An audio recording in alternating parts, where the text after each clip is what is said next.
I'm building my personal website. I started learning how to code willingly through YouTube tutorials, mostly Python because it was the easiest and most recommended language to start with. At least everybody is saying that. The original plan was simple: learn something fast and see if I could learn a job, and I kind of did. But my real interest was always building apps, so I realized I would be better off learning HTML, CSS and JavaScript, then React Native, so I could build apps for both operating systems. And now I am coding my personal website. This is mostly front-end, some questionable layout decisions and a lot of small experiments. Most of the basics I learned through Free Code Camp,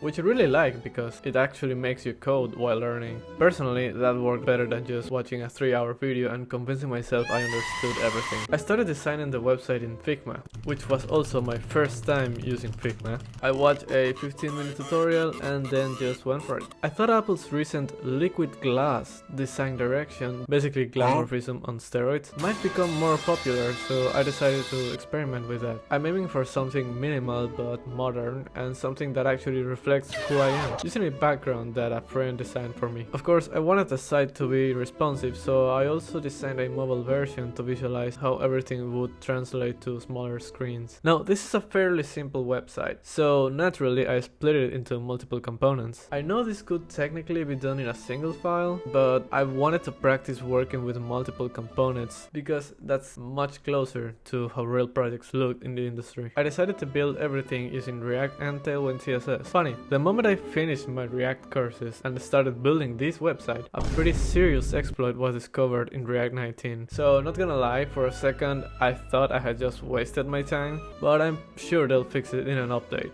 Right? I'm also trying to be more consistent with how I work. During my coding sessions, I've been experimenting with the Pomodoro technique to make things feel less overwhelming.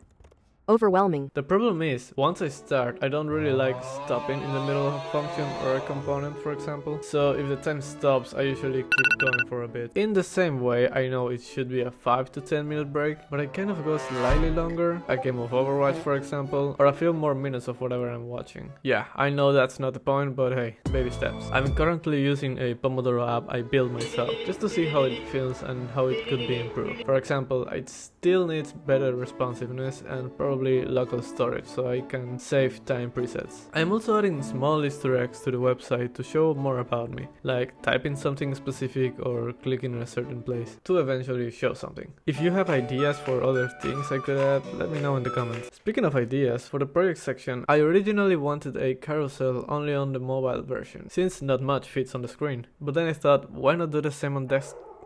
But then I thought, why not do the same on desktop? I mean, I kind of want to show what I can do and how many people are going to look at this on both their phone and their computer. And honestly, it might even work better for responsiveness overall. During my big brain time, I realized I could use more planning for my projects. So I created a simple template in Notion, which I copied from someone else because I liked how simple it was. I'll be doing that and other features in another video, so this one is not too long. I started this channel mainly as a way to stay motivated while learning how to code. By documenting the process, I get experience, build my portfolio and actually finish projects. I've also always been into video editing, so that's a nice bonus. My current mid-term goal is to be able to create mobile apps. Game development has also caught my attention recently, but I can't do everything at the same time, and I know that requires a lot of time. For now, this is only the front end. I'm hosting it on GitHub pages so I can share it, and it works for now. I definitely want to dive more into backend as well, which will definitely, probably,